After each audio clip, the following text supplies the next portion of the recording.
what what is the sentiment you have when you saw those visuals today on your screen of the Prime Minister doing the Bhumi Pujan, doing those rituals, and of course in the complete within the COVID restrictions? I mean, of course, there are a lot of emotions. I am, you know, I am very proud of our way of life, of my religion, and in that sense, it was an emotional moment. But it was an emotional moment from a civilizational perspective as well. I'm a very proud Indian. I'm very proud of our culture, and this can be seen as a moment of civilizational renewal. It must be noted that this is not a Hindu-Muslim issue. Uh, the original temple of Lord Ram, the Ram Janmabhoomi Ji Mandir, was destroyed by a foreigner. He was not an Indian Muslim. He was a foreigner. He was a Turkic from Central Asia, and this, in a sense, is us making a statement to the world that we are Sanatan. We will not die. We will survive. So it was an emotional moment. But what I also liked is in the speeches by Mohan Bhagwat ji, by Modi ji, all the speeches were of quiet, calm confidence, with a sense of purpose, with a sense of inclusion, and that is the way we must approach this. We must carry everyone along. This is, of course, a civilizational moment, but we must carry everyone along. You use the word civilizational renewal even earlier. What is it that you exactly mean by a civilizational renewal? Look, there are very few states which can claim to be civilizational states. There are nation states, across the world, but a state which represents an ancient civilization, perhaps China, to an extent Japan, and us, India. Uh, and a ci- we are India is the only pre-Bronze Age civilization that is alive till today. All other civilizations which began their path towards civilization with us, they've all died out. Pharaonic Egypt, Mesopotamia, Zoroastrian Persia. Sadly, in their own lands, they're not really alive anymore. They are museum pieces, right? Zoroastrian Persia, one of the greatest civilizations of its time. The only remnants of that great civilization are actually there in India with the Parsis who were given refuge here, whereas India still stubbornly remains alive. Right? There are various reasons for that. I think one of them was that our ancestors never surrendered; they kept fighting. There's this wonderful poem which I had quoted in an article, a few of those lines, that how can man die better uh, than facing fearful odds for the ashes of his fathers and the temples of his gods. Uh, our ancestors did the dying. Now it is up to us to do the rebuilding. And as I Right. said earlier, when we do the rebuilding, we must honor the way of our ancestors. We must behave with dharma. We must behave with inclusiveness. We must behave with grace. We must behave with quiet confidence, not insecure aggression. Quiet confidence, not insecure aggression, which you say was also visible in Prime Minister Modi and RSS chief Mohan Bhagwat's speeches today.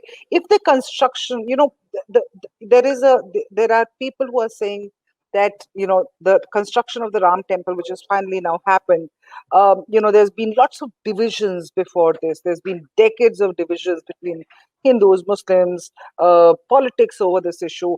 Do you believe that the construction of the Ram temple in Ayodhya will divide the society further because a mosque stood at the very same spot at one point of time, and there is still, the case is still going on about the hearing, in that particular case.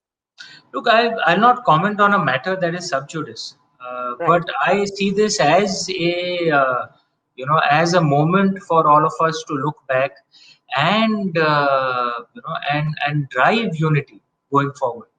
Uh, I would think that perhaps a great disservice was done to the cause of unity and to the cause of understanding our history by our establishment historians if we do not call the British colonial rule the Christian rule.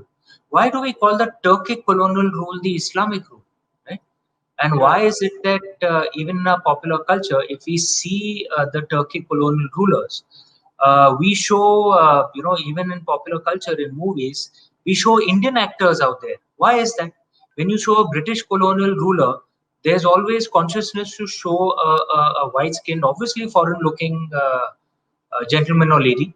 But if we have to show Alauddin Khilji, if movies have to show Alauddin Khilji, they'll put up Ranveer Singh. If they have to show Razia Sultan, they'll put up Hema Malini. If they have to show Akbar, they'll put up Hrithik Roshan. When actually to us, all those the people I've just named, to us they would have looked Chinese. Because they were Turks, they would have looked Mongoloid because they were Turks from Central Asia. They were foreigners. We must be clear of that. It should not be called the Islamic invasion. It should be called the Turkic colonial invasion, which is what it was.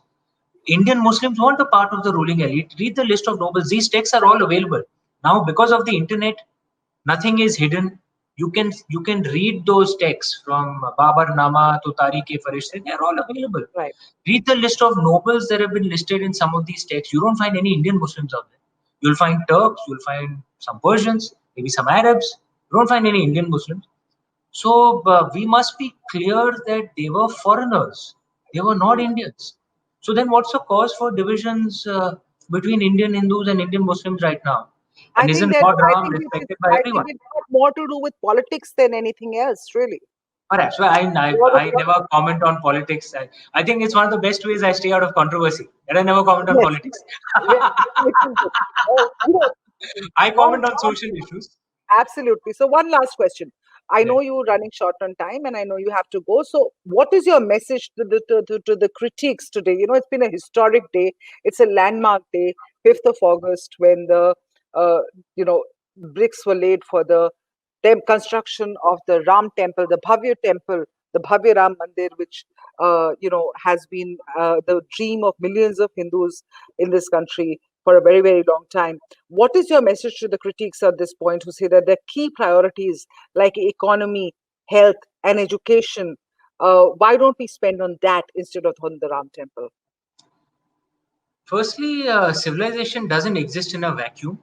This concept of focusing everything on economics tends to emerge from a few philosophies. So Marxism, for example, which believes that everything is only about economics. Whereas if you see a traditional way, a human being was defined by Purushartha. Purush in that context doesn't mean men.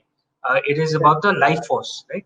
And Purushartha, to have a complete and wholesome life, you of course need Artha, which is wealth and fame and power. But you also need Dharma, which is not religion. It is about the right way to live, balance in society. You need Kama, which is not just eroticism. It's all the fine arts of life, music, dance, everything. And you need moksha. You need a balance of all four to lead a complete life.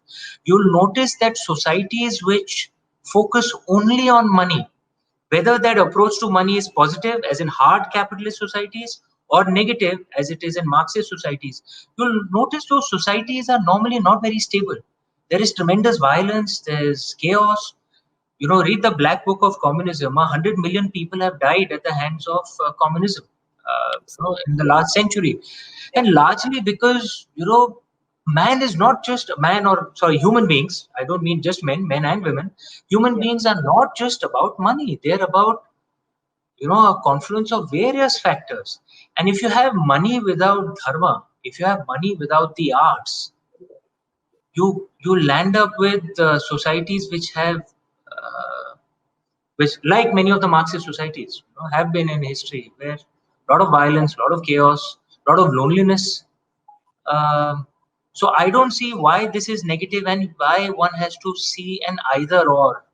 We must of course focus on wealth creation and removing poverty. Post 1991, as we've chosen economic reforms, over 200 million Indians have been pulled out of poverty.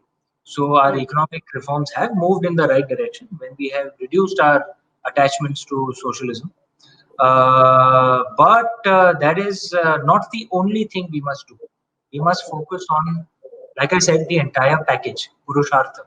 That's what creates a wholesome society. Ganga, Jamuna, Tehzeeb, you are saying must coexist. And how do you see this going forward after the construction of the Ram temple, or at least the bricklaying ceremony and the construction thereafter? But it does exist already. I think it must not be forgotten that one of the primary heroes of building the case for the Ram Janmabhoomi temple in the courts was the brilliant historian and archaeologist K.K. Muhammad, who's a Yeah, Muslim by faith. In the Indian way, if you go to Venkateshwara temple in the south, you find many Muslims coming and praying out there. The Manganiyar Muslims, for example, in Rajasthan, who are Muslims by faith, their vocation is singing devotional ballads to Lord Ram. yeah, So we follow all paths, right? Uh, absolutely. So thank you and so much. Ajmer Yeah, Sharif, which is the tomb of a Muslim Sufi saint, you find so yeah, many Hindus going there. That is the Indian way. absolutely.